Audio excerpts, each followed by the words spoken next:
মুসলমান বান্দা পানি চায়, পানি চায়, পানি চায়, পানি চায়। কয়দিন ধরে চায়, কয় হাজার বছর ধরে শুধু পানি পানি পানি পানি বলে চিল্লাইব। আল্লাহ বলেন 1000 বছর বান্দা তুই আমারে ডাকলি পানির জন্য, পানির জন্য 1000 বছর ডাকলি রে।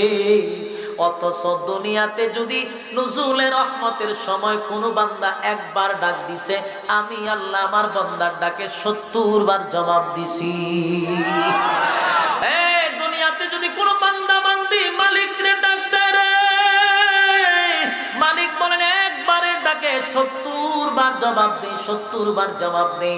কিন্তু যখন জাহান্নামে চলে যাবেন, সেখানে 1000 বছর বার ডাকলেও, 1000 বছর ডাকলেও আমার মালিক আপনার ডাকে জবাব দিবে না, আল্লাহ জবাব দিবে না। মানুষ বলবে আল্লাহ পানি দেন, পানি দেন, পানি দেন, পানি দেন। 1000 বছর জবাব যদি আসে আপনার সঙ্গে নয়, ফেরেশতাদেরকে আল্লাহ বলবে নাফরমানটা কি চায়। আল্লাহ বলবেন নাফরমান কি চায়, নাফরমান কি চায় গো? ফেরেশতারা বলবে আল্লাহ পানি চায়, পানি চায়, পানি চায়, 1000 বছরের পানির পিপাসা। আল্লাহ বলেন ইল্লা হামিমান ওয়া গাসসাকা, এমন একটা পানি আপনি আমার জন্য দেওয়া হবে যে জাহান্নামের ভিতরে মানুষটা জাহান্নামের আগুনে জ্বলবে। এই জাহান্নামীরা জাহান্নামের আগুনে জ্বলবে, জাহান্নামীরা জাহান্নামের আগুনে জ্বলবে গো। আমাদের শরীরের রক্ত, আমাদের শরীরের রক্ত পুঁজ আর বিষাক্ত পানিগুলা একটা জায়গায় জমা হবে। এই জমা পানিটা জাহান্নামের আগুনে টকবক করতে থাকবে। এই পানিটা কত না বিষাক্ত আর কত না গরম। আল্লাহ বলেন সেই পানিটা জাহান্নামীদেরকে দেওয়া হবে পান করার জন্য।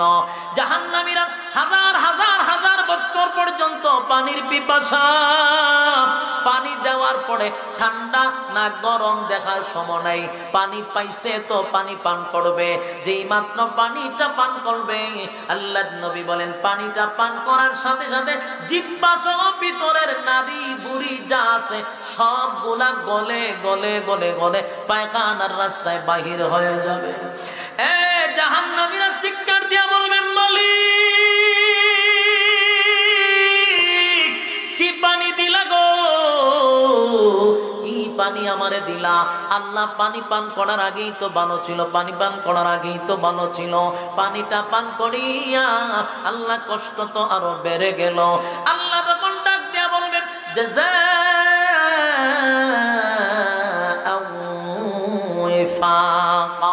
আল্লাহ তখন বলবে এই এখন মজা বুঝ কেমন লাগে, মজাই লাগবে, এখন দেখ কেমন লাগে।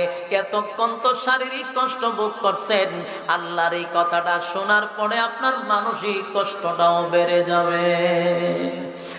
যুবক ভাই কি বুঝলেন? মালিক কি দুনিয়ার জমিনে অনর্থক আমাদেরকে পাঠাইছে? কথা হয় না, নিষ্প্রয়োজনে পাঠাইছে। আমাদের উদ্দেশ্য যদি আমরা ভুলে যাই, ভয়ঙ্কর পরিস্থিতি আমাদের সামনে আছে, এর মধ্যে কোনো সন্দেহ নেই। কথা হয় না? আবারও বলছি মালিক কাউরে ছাইরা দেয় না, মালিক ছাড় দেয় গো। তাই আমরা যেন ভুলে না যাই। আল্লাহ বলেন আফা হাসিবতুম আন্নামা খালাকনাকুম আবাসান ওয়া আন্নাকুম ইলাইনা লা তুরজাউন। আমি তোদেরকে অনর্থক বানাই নাই, অকারণে বানাই নাই, নিষ্প্রয়োজনে বানাই নাই। ওমা খালাকতুল জিন্না ওয়াল ইনসা ইল্লা লিয়াবুদুন। মানব দানব বানাইছি শুধুমাত্র কেবলমাত্র গোলামির জন্য, গোলামির জন্য, গোলামির জন্য। আজকে গোটা পৃথিবীতে তাকায়া দেখেন, মানুষ গোলামির মধ্যে নাই, ইবাদতের মধ্যে নাই, নেক আমলের মধ্যে নাই। মানুষ শুধু গুনাহের প্রতিযোগিতায় আছে। ইল্লাল্লাযীনা আমানু, ঈমান আনো আমি আল্লাহর উপর। এক নাম্বার কি? ঈমান। ইল্লাল্লাযীনা আমানু, এক নাম্বার হলো ঈমান আনো আমি আল্লাহর উপর। ইল্লাল্লাযীনা আমানু, ঈমান আনো আমি আল্লাহর উপর। কিন্তু আমরা তো সবাই ঈমানের দাবি নিয়ে বসছি। সবাই রে জিজ্ঞাসা করলে সবার একটাই উত্তর, হুজুর আমি ইমানদার, ইমান আনছি আল্লাহর উপর। কিন্তু রব্বে কারীম বলেন ইমানদার মুখে বললে হবে না, ইমান আনছো, ইমানের কাজ করা দরকার। নামাজ নাই, রোজা নাই, হজ নাই, যাকাত নাই, আল্লাহর হুকুম নাই, নবীর তরিকা নাই, মন গড়া জিন্দেগি চালায়, হালালে হারামে দুমসে খাইতেছে। জিজ্ঞাসা করলে কয় পাক্কা ইমানদার। ইল্লাল্লাযীনা আমানু, ঈমান আনো আমি আল্লাহর উপর, ঈমান আনো আমি আল্লাহর উপর। যুবক ভাইরা, ঈমান কিন্তু অনেক দামি। ঈমান এত দাম, যাররা পরিমাণ ঈমান লইয়া যদি কেউ কবরে যায়, আল্লাহর নবী বলেন গুনার কারণে, পাপের কারণে মানুষটা জাহান্নামের শাস্তি ভোগ করবে। কিন্তু যাররা পরিমাণ ঈমান লইয়া কবরে যাওয়ার কারণে আমার মালিক একটা সময় তারে উঠাইয়া জান্নাতে দিবে। কিসের কারণে? ঈমানের কারণে। শাস্তি ভোগ করার পরেও মালিক আপনি আমারে জান্নাতে ঢোকাবে ঈমান আনার কারণে। কিন্তু ঈমান যদি না থাকে রে, মক্কায় গিয়া দোয়া করলেও কাম হবে, মদিনায় গিয়া দোয়া করলেও কাম হবে। ঈমান নাই, 4 পয়সার কোনো দাম নাই। ঈমান যদি না থাকে 4 পয়সার কোনো দাম থাকবে না। কুকুর বিড়ালের দাম আছে, বেঈমানের কোনো দাম নাই। আল্লাহ বলেন ঈমানদারের এত দাম। কোন মানুষ যদি ঈমান থাকা অবস্থায় গুনার জন্য তওবা করে আল্লাহ মাফ করে দিবে। কিন্তু ঈমান যদি না থাকে, আপনি আরাদিন তওবা করলে কাম হইব না, আসল জিনিসই নাই। ইল্লাল্লাযীনা আমানু, ঈমান আনো আমি আল্লাহর উপর। এই পৃথিবীর মানুষেরা, আল্লাহ রাব্বুল আলামিন বলেন বান্দারে, কোন ঈমানদার যদি দুনিয়াতে আমি আল্লাহরে একবার ডাক দেয়, আমি আল্লাহ তার ডাকে 70 বার জবাব দিয়া দেই। ঈমানদারের এত দাম। ঈমানের পরীক্ষা আসতে পারে, ঈমানের পরীক্ষা আসতে পারে। ঈমান যখন আনবেন, ঈমানের পরীক্ষাও আপনার কাছে আসবে। এমন কোন আল্লাহওয়ালা নাই, এমন কোন বুজুর্গ নাই, এমন কোন সাহাবী নাই যাদের ঈমানের পরীক্ষা আসে নাই। ঈমানের পরীক্ষা আসবে, অটল থাকতে হবে। ঈমান ধরে রাখার জন্য, ঈমান টিকায় রাখার জন্য যদি ঘূর্ণিঝড় আসে, সেখানেও মোকাবেলা করতে হবে। ঈমান ধরে রাখার জন্য যদি শরীরের তাজা রক্ত দিতে হয়, রক্ত দিব, কিন্তু ঈমান বিক্রি করব না। কারণ ঈমানটাই হলো আমাদের মূল সম্পদ। ঈমান যদি না থাকে, কুকুর বিড়ালের দাম আছে, আমাদের কোনো দাম নাই। যুবক ভাইরা, ঈমানের পরীক্ষা সাহাবায়ে কেরামরাও দিছে, জীবন দিছে, কিন্তু সাহাবায়ে কেরাম ঈমান বিক্রি করছে না। আমরা তো অনুকরণ করব সাহাবায়ে কেরামদেরকে।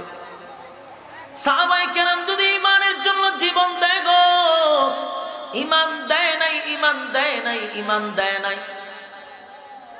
আমরা কেন আজকে ঈমান বিক্রি করব? 500 টাকার জন্য কেন ঈমান বিক্রি করব? 1 কাপ চা খাওয়ার জন্য ঈমান বিক্রি করে দেয়। বাস্তব না বাস্তব? 1 কাপ চার কাছে ঈমান বিক্রি করে দেয়। আমি আপনাদের হাতে পায়ে ধরে বলি, আল্লাহ রাব্বুল আলামিন বলেন 1 নাম্বার শর্ত হলো ঈমান। জান্নাতে যাওয়ার মেইন ফাউন্ডেশন হলো ঈমান। ইল্লাল্লাযীনা আমানু, ঈমান আনো আমি আল্লাহর উপর। 2 নাম্বার হলো ওয়া আমিলুস সালিহাত, এই নেক আমল করো, নেক আমল করো। বলুন ঈমানের পরে কি আমল? আরো জোরে, ঈমানের পরে নেক আমল। বলুন নেক আমলের দরকার আছে না নেই? নেক আমলের দরকার আছে রে। একটা নেকি আপনাকে আপনার মা দিবে না, বাবা দিবে না, ভাই বোন, স্ত্রী পুত্র কেউ একটা নেকি দিয়া সাহায্য করবে না। হাসরের মাঠে কেউ কারো পাশে দাঁড়াবেও না। যদি অনেকেই মনে করি হাসরের মাঠে বিপদে পড়ে গেলে আমাদের পিসাব থাকবে, মোড়া পিসাব, চিকন পিসাব, কোনো পিসাবই কাজে লাগবে না। কারণ আল্লাহ নিজেই কোরআনে বলেন ইয়াউমা ইয়াফিরুল মারউ মিন আখিহি ওয়া উম্মিহি ওয়া আবিহি ওয়া সাহিবাতিহি ওয়া বানিহি। রব্বুল কারীম বলেন হাসরের মাঠে মা তার সন্তানের পরিচয় দিবে না রে, বাবা তার সন্তানের পরিচয় দিবে না, ভাই ভাইয়ের পরিচয় দিবে না, বোন বোনের পরিচয় দিবে না, ছেলে সন্তানের পরিচয় দিবে না। স্ত্রী তার স্বামীকে অস্বীকার করবে, মা তার সন্তানকে অস্বীকার করবে, বাবা তার ছেলের অস্বীকার করবে। কেন অস্বীকার করবে? যদি আমি স্বীকার করি আমার একটা নেকি দিতে হবে। তাই একটা নেকি মা দিবে না, বাবা দিবে না। আমি আপনাদের কাছে জানতে চাই, মা থেকে কি মাসির আদর বেশি? কথা হয় না? মা যদি নেকি না দেয়, বাবা যদি নেকি না দেয়, মা যদি হাসরের মাঠে পরিচয় না দেয়, তাহলে আপনার পীরে পরিচয় দিব? কথা হয় না? পীর আপনার পরিচয় দিবে না। তবে পীর কেন ধরতে হবে? আমরা হক্কানি পীরের বিরুদ্ধে নয়, হক্কানি পীরের বিরোধিতা করি না। কারণ এই বাংলাদেশে ইসলাম প্রচার হয়েছে পীর আউলিয়ার মাধ্যমে, এটা আপনাকে স্বীকার করতে হবে।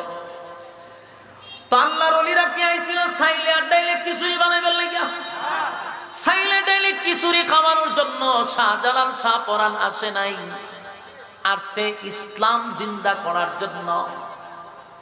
যুবক বায়না, হক্কানি পীরের বিরুদ্ধে কথা বলি না, কিন্তু বুঝতে হবে পীর শব্দটা হলো ফার্সি। পীর শব্দ কি? ফার্সি শব্দ। এটারে যদি আপনি বাংলায় ব্যাখ্যা করেন তাহলে হয় শায়েখ, উস্তাদ।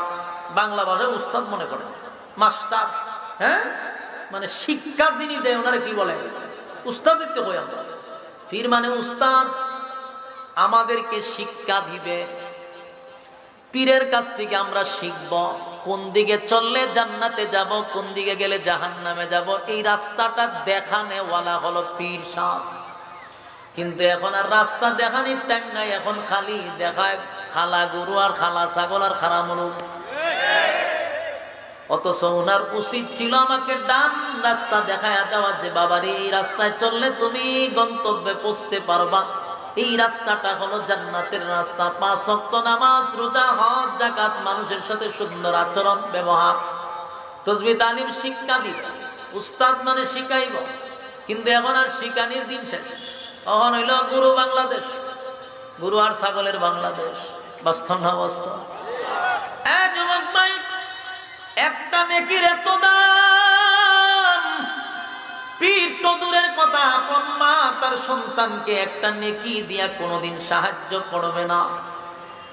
তাহলে বলুন কত মুসিবতের সময় হলো হাসরের মাঠে, মা নিজের সন্তানকে পরিচয় দেয় না একটা নেকির কারণে। আদম আলাইহিস সালাম থেকে নিয়া ঈসা রূহুল্লাহ পর্যন্ত, শুধু আমাদের নবী বাদে, আমাদের রাসূল বাদে সমস্ত নবীরা বলতে থাকবে ইয়া রাব্বি নাফসি, ইয়া রাব্বি নাফসি, ইয়া রাব্বি নাফসি। সব নবী রাসূলগণ বলবে আল্লাহ আমার কি উপায় হবে, আমার কি উপায় হবে। শুধু আমার নবী বলবে ইয়া রাব্বি উম্মতি। সুবহানাল্লাহ। পয়গম্বর নবী মুহাম্মদুর রাসূলুল্লাহ সাল্লাল্লাহু আলাইহি ওয়াসাল্লাম হাশরের মাঠে বলবে ইয়া রাব্বি উম্মতি, আল্লাহ আমার উম্মতের কি হবে। আর সমস্ত নবী রাসূলগণ বলবে ইয়া রাব্বি নাফসি, আল্লাহ আমার কি উপায় হবে, আমার কি উপায়।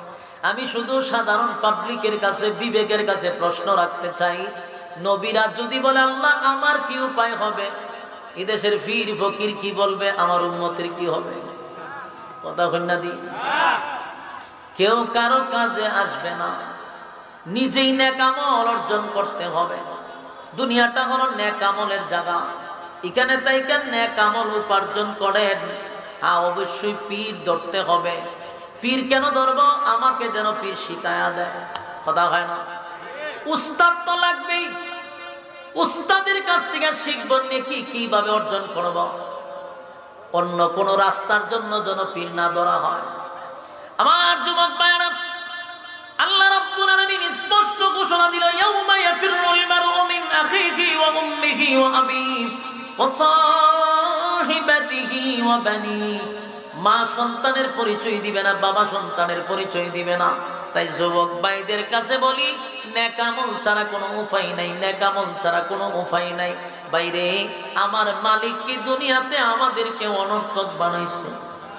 কথা কন্যা দি, অপ্রয়োজনীয় বানাইছে, নিষ্প্রয়োজনে বানাইছে, বেহুদা খাইবার লেগিয়া, ঘুমাইবার লেগিয়া।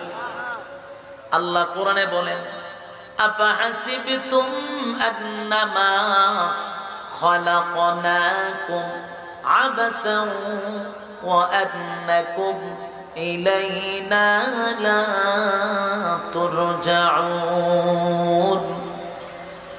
রব্বে কারীম বলেন, অনর্থক বানাই নাই, অকারণে বানাই নাই। বান্দারে আমি তোরে নিষ্প্রয়োজনে বানাই নাই। কেন বানাইলাম, কেন বানাইলাম, কেন বানাইলাম? আল্লাহ নিজেই বলেন, ওয়ামা খালাকাতুল জিন্না ওয়াল ইনসা ইল্লা লিয়াবুদুন। রব্বে কারীম বলেন, মানব দানব শুধুমাত্র কেবলমাত্র আমি বানাইছি আমার ইবাদত করার জন্য। বলুন, মানব দানব কেন বানাইছে? কথা হয় না। ইবাদতের জন্য বানাইছে, ইবাদতের জন্য বানাইছে। মালিক তো আপনি আমার অনর্থক বানাইছে না। মালিকের ইবাদত করার জন্য মালিক আমাদেরকে পাঠাইল। কত আফসোস, মালিক যেই কাজের জন্য বানাইল সেই কাজের খবর নাই। ব্যক্তিগত জিন্দেগি চালায়, মন গড়া জিন্দেগি চালায়। আমার মতে আমি চলি, আমার মালিক যে আমারে কেন পাঠাইলো সেটা আর কোনো খবর নাই। এ যুবক ভাই, আল্লাহ রাব্বুল আলামিন বলেন, অনর্থক বানাই নাই, অকারণে বানাই নাই, নিষ্প্রয়োজনে বানাই নাই। বান্দা ইবাদতের জন্য বানাইছি, ইবাদতের জন্য বানাইছি। বান্দারে ইবাদত করার জন্য বানাইছি। ইবাদত যদি না করস, আমি আল্লাহ তোদেরকে ছেড়ে দিব না। ছেড়ে দিব? আল্লাহ বলেন, আমি ছেড়ে দিব না। ওয়ালাকাদ, আল্লাহ রাব্বুল আলামিন বলেন, আমি তোদেরকে ছেড়ে দিব না। তার মানে আল্লাহ সিদ্ধান্ত নিছে, ইবাদত না করলে আমরা ছাইরাও দিব না। ওয়ালাকাদ জাওয়ানা লিজাহান্নামা কাসীরাম মিনাল জিন্নি ওয়াল ইনস। আল্লাহ বলেন, মানব আর দানব দুইটা জাতিরে আমি আগুন দিয়া জ্বালাবো আর পোড়াবো। কি বুঝলেন? আল্লাহ ছেড়ে দিব? এই পাবলিক কথা কর না, কাও ছেড়ে দিব? ছেড়ে দিবে না। আল্লাহ কাউকে ছেড়ে দেয় নাই। আল্লাহ সার দেয় কিন্তু ছেড়ে দেয় না। কথা ঠিক নেই? ক্ষমতা দিয়া মালিক ক্ষমতার পরীক্ষা করে।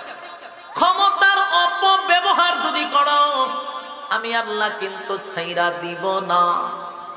সার দেই কিন্তু ছেড়ে দেই না। ক্ষমতার মালিক হইয়া ক্ষমতার অপব্যবহার করাও যাবে না। যারা জুলুম করে মানুষের উপরে, তাদেরকে আমরা জানাইতে চাই, তুমি কত বড় ক্ষমতার মালিক হইছ। ফেরাউনের চেয়ে বড় তো তুমি হও নাই, নমরুদের চেয়ে বড় হও নাই। আল্লাহ ফেরাউন আর নমরুদ রে শেষ করে ছেড়ে দিছে। কথা হয় না? ফেরাউন কত বড় জালেম ছিল, নিজে নিজেরে খোদা দাবি করছে। আজিনি নাউজুবিল্লাহ, নিজেই খোদা দাবি করছে, বলছে আমি তোমাদের রব, আমি তোমাদের খোদা। মুসা আলাইহিস সালাতু ওয়াস সালাম যেন দুনিয়ায় পদার্পণ না করতে পারে ৯০,০০০ শিশুরে ফেরাউন জবাই করে মারছে। ৯০,০০০ শিশু মাইরা নীল নদীর পানি লাল করে ফেললো। এই পাপিষ্ঠ ফেরাউন ক্ষমতার অপব্যবহার করলো। কালেমা, মুসার কালেমা পড়ার কারণে নিজের বিবি আসিয়ারে পর্যন্ত মানুষের সামনে উলঙ্গ করে আসিয়ারে নির্যাতন করছে। যখন নির্যাতন করে, আসিয়া বলে, মালিক তোমার উপরে ঈমান আনছি গো, তোমার মুসার নবী মুসারে মহব্বত করি, এই জন্য পাপিষ্ঠ ফেরাউন আমার উপরে কি পরিমাণ নির্যাতন চালাইছে। মানুষের সামনে আমার কাপড় খুলে আমার উলঙ্গ করে দেয়। আল্লাহ তোমার কাছে আমার ইজ্জতের ভিক্ষা চাই, ইজ্জতের ভিক্ষা চাই। আল্লাহ বলেন ফেরেশতারে জিবরাইল, আমার আসিয়া আমার কাছে ইজ্জতের ভিক্ষা চাইছে, আমার আসিয়া আমার কাছে ইজ্জতের ভিক্ষা চাইছে। আল্লাহ অর্ডার করছে আমার আসিয়ার যেন লজ্জাস্থান দেখতে না পায়, ফেরেশতারা চতুর্দিক দিয়ে ছায়া দিয়া রাখছে। এই পাপিষ্ঠ ফেরাউন নিজের বিবিরও ছাড়ে নাই, কালেমা না পড়ার কারণে, মুসা নবীর উপরে ঈমান আনার কারণে মানুষের সামনে ফেরাউন তার স্ত্রীর পর্যন্ত নির্যাতন করছে। কত বড় পাপিষ্ঠ! হাতে পেরাক মারছে, পায়ে পেরাক মারছে, শরীরে পেরাক মারছে। আসিয়া শাহাদাত বরণ করছে। ছোট ছোট নবজাতক শিশুকে ৮০,০০০ না ৯০,০০০ জবাই করে মেরে ফেলেছে। কিতা বুঝলেন কত বড় পাপিষ্ঠ ফেরাউন? না বলুন তো দেখি, সেই ফেরাউন কি ক্ষমতা দেখায়া থাকতে পারছে? আল্লাহ সাইজ করছে ফেরাউনের। আল্লাহ সুবাইতে সুবাইতে সুবাইতে মারছে। কথা ঠিক নেই?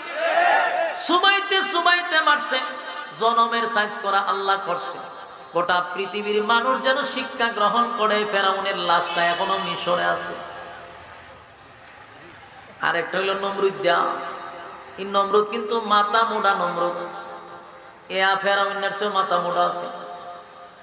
নমরুদ ইব্রাহিম খলিলুল্লাহর বিরোধিতা করছে। ইব্রাহিম খলিলুল্লাহ যখন এক আল্লাহর দাওয়াত দেয়, নমরুদ কয় বেটা আমি নিজেই তো খোদা, আবার কেউ খোদা আছে নাকি? নমরুদ খোদা দাবি করছে। আল্লাহ তাদেরকে ক্ষমতা দিছিল। কথা বুঝছেন? গোটা পৃথিবীতে ৪ জন বাদশা আল্লাহ পাঠাইছে। এর মধ্যে নমরুদ দ্বারে আল্লাহ গোটা পৃথিবীর রাজত্ব দিছে। আপনারা কিতাব বুঝছেন, পৃথিবী কিতাব বুঝছেন, আপনারা গ্রামটা না লক্ষণে কই রমি ব্যবসায়ী মানুষ। হ্যাঁ যে কই আইসি বাস করতাম ঘুমানা সোজা। আমি ওই পুরো পৃথিবীর রাজত্ব দিছি, এরা কইতে পারে এরকম ধরনের মুসল্লি। গোটা পৃথিবী বুঝছেন, আসমানের এরিয়া যতটুক ক্ষমতা পাইছে ততটুক। আমরা আর একটা ছোট্ট দেশের প্রধানমন্ত্রী হতে পারলে কি পাওয়ার দেখছেন? আমরা দাদার কি পাওয়ার দেখছেন? দাদারও পাওয়ার, দাদিরও পাওয়ার। আর যদি আমেরিকা হয় গোটা বিশ্বরে লড়াইয়া সারায়া লায়। আর মানে কোন ক্ষমতা পাইলে কি লারা সারা দেয়, অথচ একটা গন্ডির ভিতরে রাজত্ব করে একটা দেশ কেন্দ্রিক। আর নমরুদ্রে আমার আল্লাহ রাজত্ব দিছে রে, নমরুদ্রে আমার আল্লাহ রাজত্ব দিছে। কতটুক নমরুদ্রে আল্লাহ রাজত্ব দিছে? গোটা পৃথিবীর রাজত্ব। নমরুদ্রে আল্লাহ পৃথিবীর রাজত্ব দিছে, কিন্তু নমরুদ্দার রাজত্ব পাইয়া, ক্ষমতা পাইয়া ক্ষমতার অপব্যবহার করছে। নিজেই তো খোদা দাবি করে ফেলাইছে। ইব্রাহিম খলিলুল্লাহ যখন এক আল্লাহর দাওয়াত দেয়, নমরুদ কয় তুমি কেন এক আল্লাহর দাওয়াত দাও? আমি তো নিজে খোদা। এবার নমরুদ খুব কেঁপা গেছে। ইব্রাহিম খলিলুল্লাহর উপরে কেঁপা গেল, ওনাকে ধইরা আগুনের কেন্দ্র ফেলাইয়া দিছে। ইতিহাস আপনারা জানেন। নমরুদ তখন ইব্রাহিম খলিলুল্লাহকে আগুনে ফেলাইয়া দিল। ৪০ দিন পরে যখন ইব্রাহিম খলিলুল্লাহ আগুন থেকে বাহির হয়ে আসলো, নমরুদ এখন চিন্তা করে গেছে, হয় নিশ্চয়ই কোনো খোদা আছে, না হয় কি ইব্রাহিমের খোদা অবশ্যই আছে। এখন বিশ্বাস করছে আরেকজন খোদা। কথা কয় না? এখন নমরুদে কয় আমার বিশ্বাস হইছে যে আরেকজন খোদা আছে। তার সব মন্ত্রী সভা নিয়ে বসছে। শোনো, এতদিন মনে করছি আমি বুঝি খোদা, এখন আমার বিশ্বাস হয়েছে ইব্রাহিমের খোদা একজন আছে। যদি না থাকতো তাহলে আগুন থেকে ইব্রাহিম রে বাঁচাইল কে? এই মাথা মোটার ভিতরে কি আসছে? বুঝাইছে যে একজন খোদা। তাই আমার ভিতরে বুঝ আসছে অবশ্যই ইব্রাহিমের খোদা আছে গো, না হইলে ইব্রাহিম রে বাঁচাইল কে? ইব্রাহিম খলিলুল্লাহর কাছে গেছে, গিয়া কয় ইব্রাহিম আমি বুঝতে পারছি, বিশ্বাস করছি তোমার একজন খোদা আছে, তবে তোমার খোদার কতটুক শক্তি এটা আমার দেখা দরকার। ওই দেখেন উল্লে গেছে আবার, হয় আপনার খোদার কতটুক শক্তি আমার দেখা দরকার, আর আমি চাই আমি একা রাজত্ব করব, আর কাউরে রাজত্ব করতে দিব না, তোমার খোদারে প্রয়োজনে মাইরা ফলাইয়া দিব। কত বড় মাথা মোটা, আল্লাহ আল্লাহরে মাইরা ফলাই দিব। ইব্রাহিম খলিলুল্লাহ বুঝাইল, এ নমরুদ এখনো ভালো আছে, এখনো ভালো আছে, সোজা হয়ে যায়, সোজা হ, আমার মালিকের সঙ্গে পাল্লা নিস না। কয় নাই মেরালাম, মেরালাম তো কইছে, ওখানে মারার সিদ্ধান্ত নিছে, আল্লাহ মেরে লিত। এর যে বুদ্ধি দিত, ইবলিস আছে এর সাথে একটা, এই শয়তানের বুদ্ধি দিত, আর শয়তানের লোক শয়তানি তাকে হের যত বুদ্ধি পরামর্শ আছে ইবলিসে দিত। ইবলিসে কয় উস্তাদ আপনি নিজে নিজে ভাবতেন না, আমার মতো একজন খবিসরে আপনার সাথে রাখতে হইব, আপনি যেমন খবিস আপনার মতো একজন খবিস সাথে রাখতে হইব। পত্রিকাটা আমি আপনার সাহায্য করব, সর্বদিক দিয়ে আপনার সাহায্য করব, আমারে শয়তান আমারে আপনি আমারে মনে করেন যে উস্তাদ হিসেবেও মানতে পারেন, সার্গেত হিসেবেও মানতে পারেন। নমরুদ দেখো আমার একটা লোক দরকার, তোর মতো এরকম একটা নষ্টরই আমার দরকার। তো কেমনে কিতা করতে হবে হইয়া দে, আপনি দুইটা শকুন ফালেন, শকুন দিয়ে কি করবো, ওই শকুনডে লালন পালন করেন, এটিতে খাওয়ান, ইচ্ছা মতে খাওয়াইয়া মুড়া করে, এরপরে বাকি ব্যবস্থা আমি করতেছি। আল্লাহ কেমনে মারতে হয় তা আমার সিস্টেম জানা আছে না। পরে 2 শকুন আনছে, আইনে এটিতে খাওয়াইছি ইচ্ছা মতো, খাওয়াইয়া অনেক দিন ধরে এটিতে লালন পালন করে এই বেরের করছে। ও শয়তানটা বুদ্ধি দিছে যে এই শকুনের উপরে আপনি গুস্তের টুকরা টাঙ্গায় রাখবেন, যাতে এই শকুনের দর্ত যায় কিন্তু সেটা ধরতে না পারে, তাহলে উপর দিকে উড়াল দিব, আর এটার দর্ত চাইব বান্ধা রাখবেন। আর 2 শকুনের মাঝখানে আপনি বসে থাকবেন, আপনি তীর বললাম লইয়া উপরে যান গিয়ে মাইরালাম না হুজুরিল্লাহ। শকুনি বুদ্ধি ভাইয়া এই শয়তান্না নমরুদ্দা শকুনের উপরে উঠটা তীর বললাম লইয়া উপরে উঠছে, ইচ্ছা মতে 3 দিনে উপরে উঠছে। কয় দিনে? 3 দিনে কোনো এক জায়গা গেছে গিয়া, এখন শয়তান উস্তাদ আয়াত করছেন আর বেশি দূরে নাই, এখান থেকে তীর মাইরা দেন, জায়গা মতো আইছেন, এখন তীর মারেন। 3 দিন পর্যন্ত ওই শকুনের উপরে আছে, এখানে বৈশা তীর মারতেছে।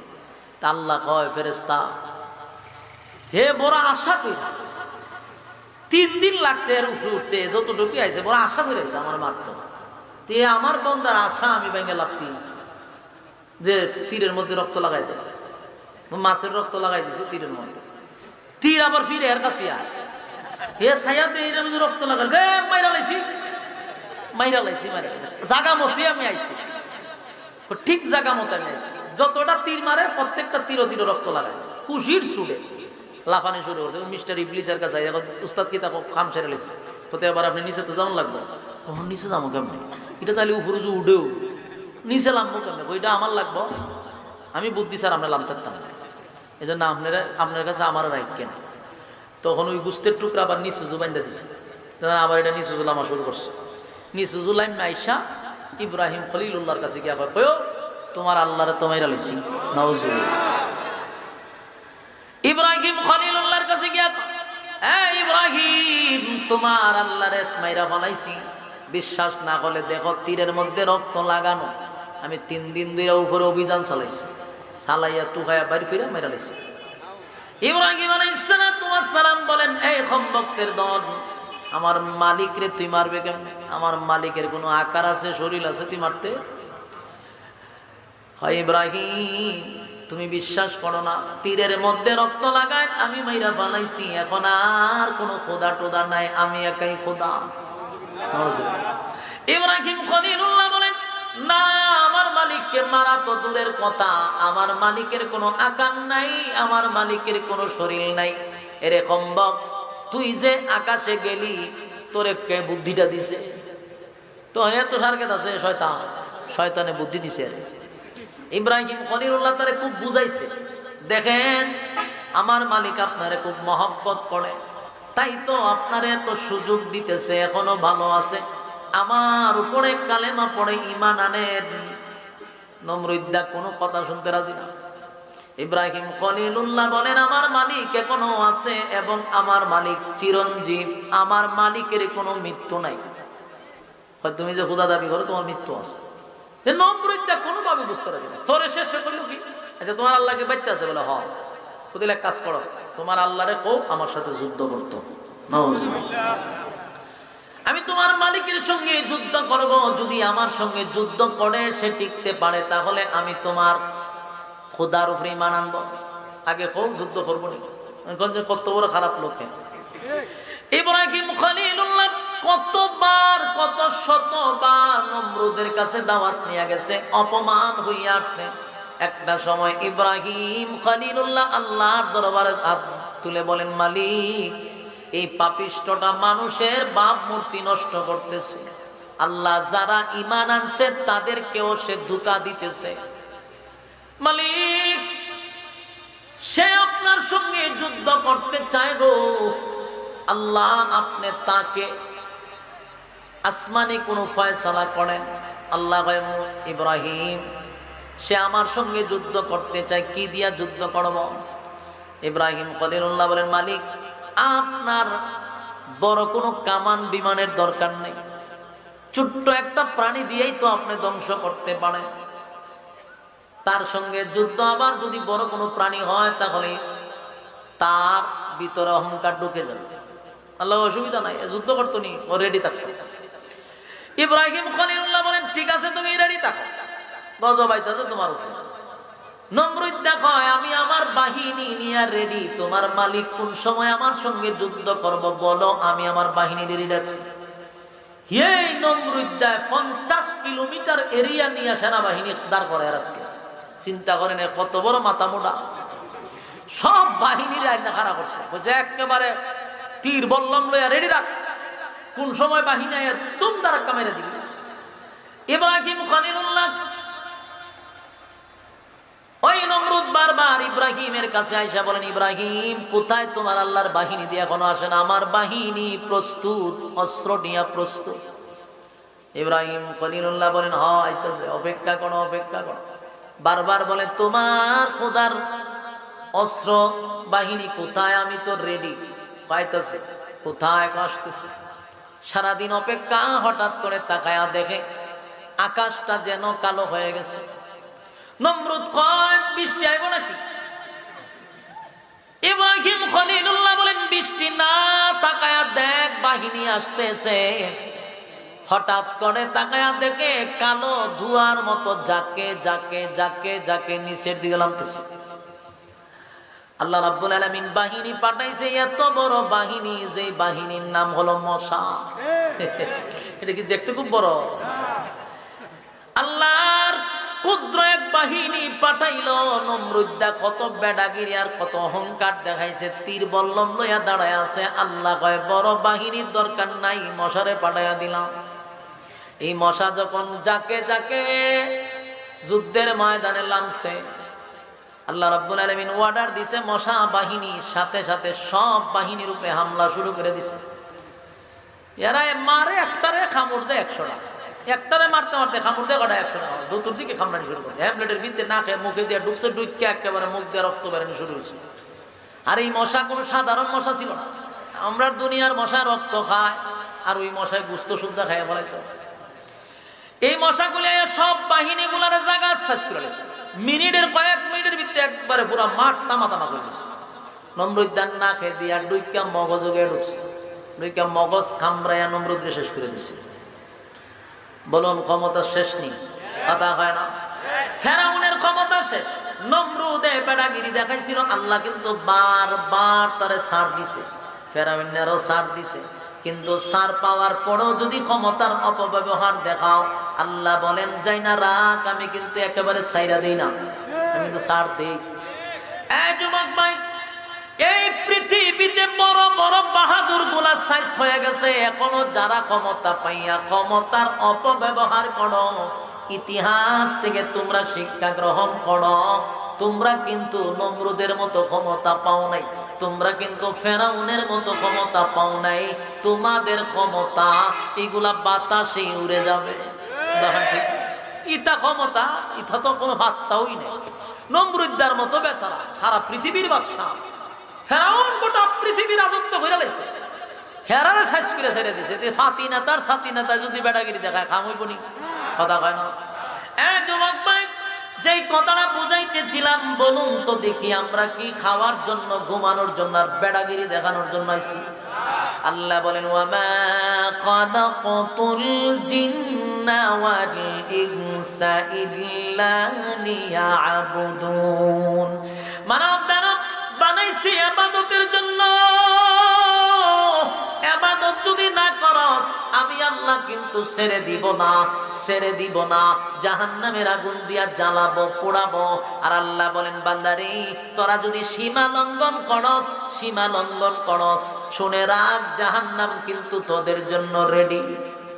ইন্না জাহান্নামা কানাত মিরসাদা। জাহান্নাম উট পেতে বসা, উট পেতে বসা। যেইভাবে আমরা পাখি ধরার জন্য ফাঁদ পেতে রাখি, ঠিক আল্লাহ বলেন জাহান্নাম উট পেতে বসা, জাহান্নামীদেরকে ধরার জন্য। ইন্না জাহান্নামা কানাত মিরসাদা লিত্তাগিনা মাআবা। সীমা লঙ্ঘন যারা করবে, যারা ব্যতিক্রম করবে, আল্লাহ বলেন সীমা লঙ্ঘনকারীদের জন্য আমি জাহান্নাম রাখছি, তাদের শাস্তির জায়গা হবে জাহান্নাম। লাবিসিনা ফিহা আহকাবা। সেখানে যুগের পর যুগ তোমাকে অবস্থান করতে হবে। এই দুনিয়ার জাল, দুনিয়ার রিমান্ড, এটার কিন্তু একটা সীমা থাকে। 50 বছর যাবত জীবন, এটারও তো একটা সীমা আছে। কিন্তু জাহান্নামের কোনো সীমা নাই গো। লাবিসিনা ফিহা আহকাবা। যুগের পর যুগ সেখানে তোমরা অবস্থান করবে। যুগের পর যুগ যদি কেউ অবস্থান করে, বলুন তো দেখি তার পেটে খিদা লাগেনি? খানার প্রয়োজন আসেনি? পানির পিপাসা লাগবেনি? কথা হয় না? আল্লাহ বলেন ইল্লা হামিমান ওয়া গাসসাকা। যুগের পর যুগ অবস্থান করবা। ইল্লা হামিমান ওয়া গাসসাকা। আমি তোমাদের জন্য পানির ব্যবস্থা রাখছি, এমন একটা পানি প্রত্যেকটা জাহান্নামীকে দেওয়া হবে, যে জাহান্নামীরা হাজার হাজার বছর পানির পিপাসায় পাগল পাগল হইয়া থাকবে। আল্লাহ বলেন ফেরেশতারা রে, জাহান্নামীরা আমার কাছে কি চায়? বলে আল্লাহ পানি চায়। আল্লাহ বলেন শুন, দুনিয়ার জমিনে শীতের সময় আমি টিউবওয়েলের পানিটা গরম করে দিয়েছিলাম, গরম করে দিয়েছিলাম। এ যুবক ভাইরা, এখন প্রচন্ড ঠান্ডা, টিউবওয়েলের মধ্যে 1 লাগারে 10টা চাপ দেন, দেখবেন পানি গরম বাইর হয়। কথা হয় না? ঠান্ডার সময় পানি গরম করে দিল মালিক।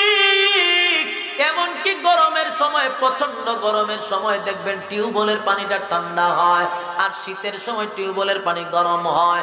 আল্লাহ বলেন আমি দুনিয়াতে তাদেরকে এত সুন্দর পানির ব্যবস্থা করে দিলাম, টিউবওয়েলের পানি দিলাম, শীতের সময় ঠান্ডা গরম পানি দিলাম, গরমের সময় ঠান্ডা পানির ব্যবস্থা করে দিলাম, কোনো হিসাব নিলাম না।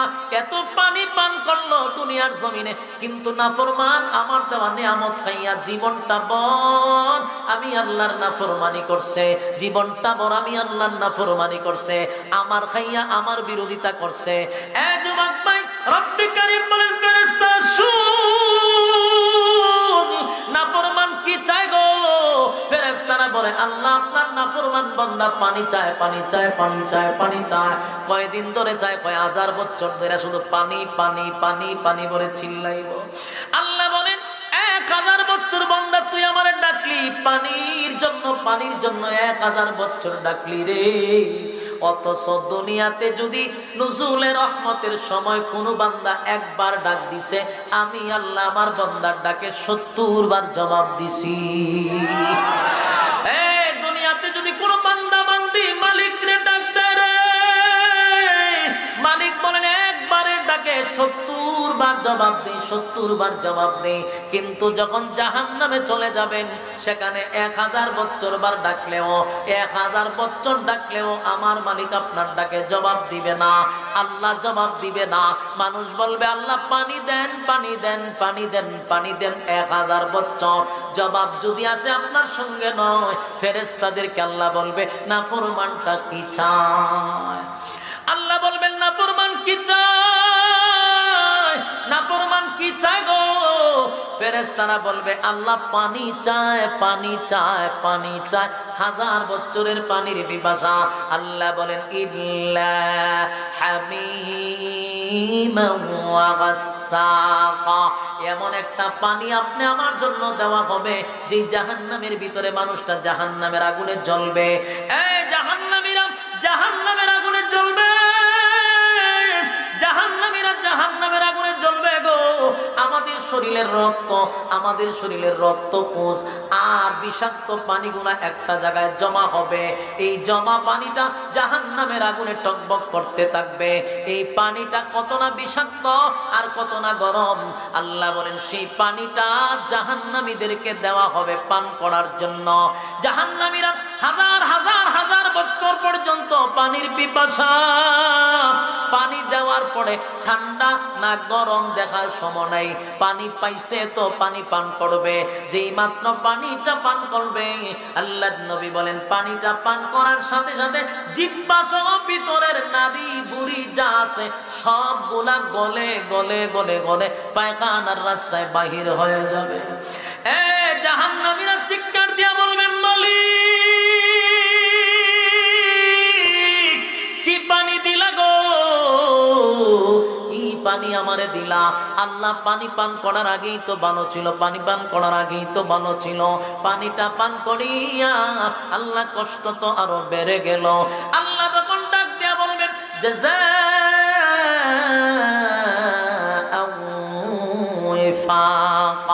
আল্লাহ তখন বলবে এই এখন মজা বুঝ কেমন লাগে, মজাই লাগবে, এখন দেখ কেমন লাগে। এতক্ষণ তো শারীরিক কষ্ট ভোগ করছেন, আল্লাহর এই কথাটা শোনার পরে আপনার মানসিক কষ্টটাও বেড়ে যাবে। যুবক ভাই কি বুঝলেন? মালিক কি দুনিয়ার জমিনে অনর্থক আমাদেরকে পাঠাইছে? কথা হয় না, নিষ্প্রয়োজনে পাঠাইছে। আমাদের উদ্দেশ্য যদি আমরা ভুলে যাই, ভয়ঙ্কর পরিস্থিতি আমাদের সামনে আছে, এর মধ্যে কোনো সন্দেহ নেই। কথা হয় না। আবারও বলছি মালিক কাউরে ছাইরা দেয় না, মালিক ছাড় দেয় গো। তাই আমরা যেন ভুলে না যাই। আল্লাহ বলেন আফা হাসিবতুম আন্নামা খালাকনাকুম আবাসান ওয়া আন্নাকুম ইলাইহি লা তুরজাউন। আমি তোদেরকে অনর্থক বানাই নাই, অকারণে বানাই নাই, নিষ্প্রয়োজনে বানাই নাই। ওমা খালাকতুল জিন্না ওয়াল ইনসা ইল্লা লিয়াবুদুন। মানব দানব বানাইছি শুধুমাত্র কেবলমাত্র গোলামির জন্য, গোলামির জন্য, গোলামির জন্য।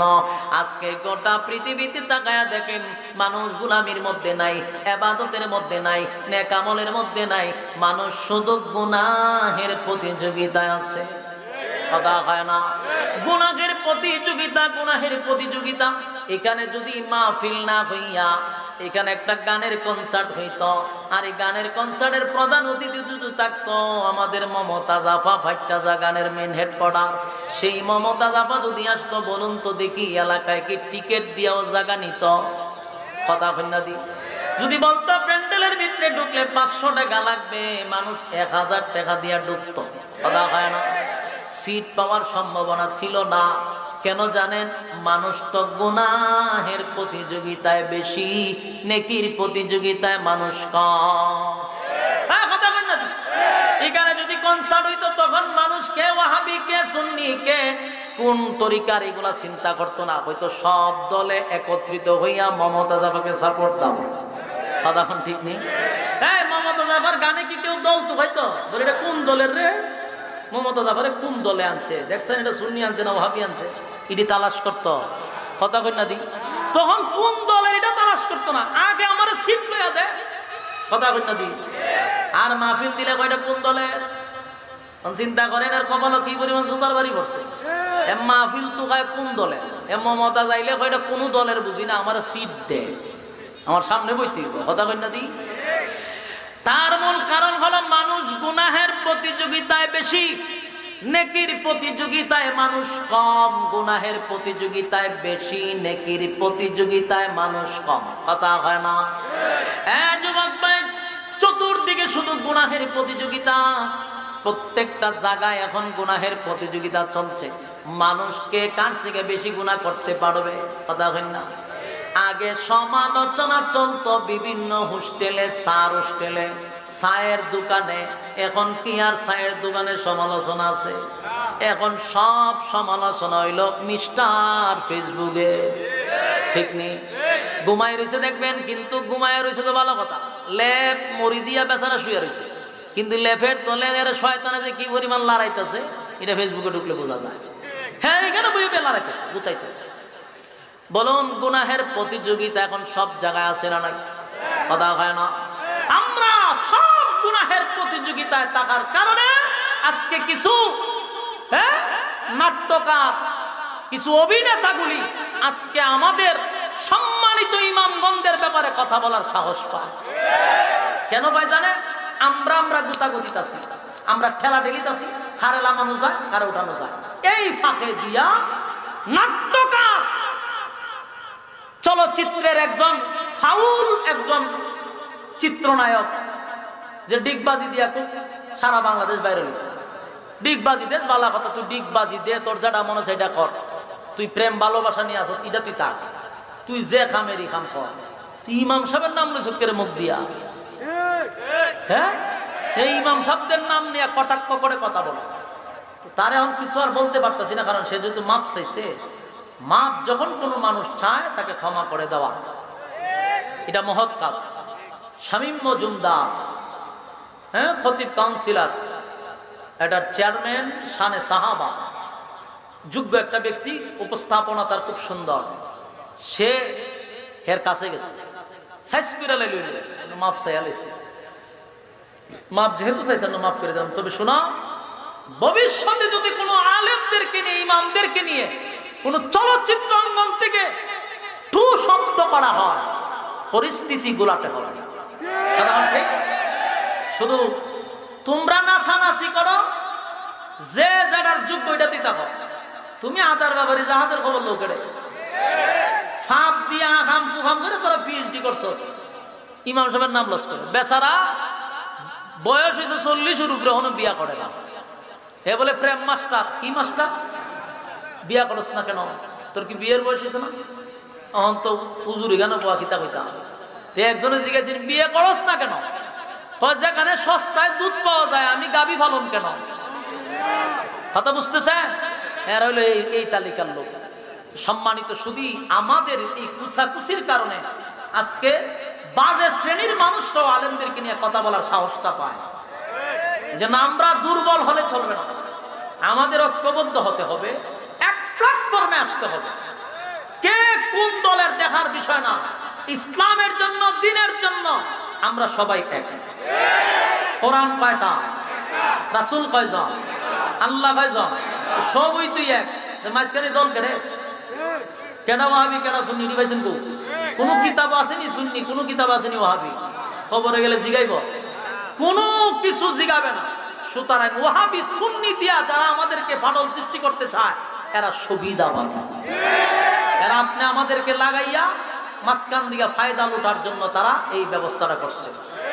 কারণ তাদের ভণ্ডামি প্রকাশ হবে বিদায় হক্কানি উলামায়ে কেরামদের কাছ থেকে আপনাদেরকে দূরে সরাইতে চায়। সুতরাং আমাদের নবী এক, আমাদের আল্লাহ এক, আমাদের কোরআন এক। আমরা সকলেই মুসলমান ইমানদার দাবি করি, আমাদের মধ্যে কোনো দলাদলি নেই। কথা এখন ঠিক? ওয়াহাবিও বুঝি না, সুন্নিও বুঝি না। কথা কই না দি? এজন্য কোনো দলাদলি নাই, আমরা সবাই এক হয়ে থাকবো ইনশাআল্লাহ। এই মাদ্রাসা যদি আপনারা দেখতেছেন হুজুর অনেক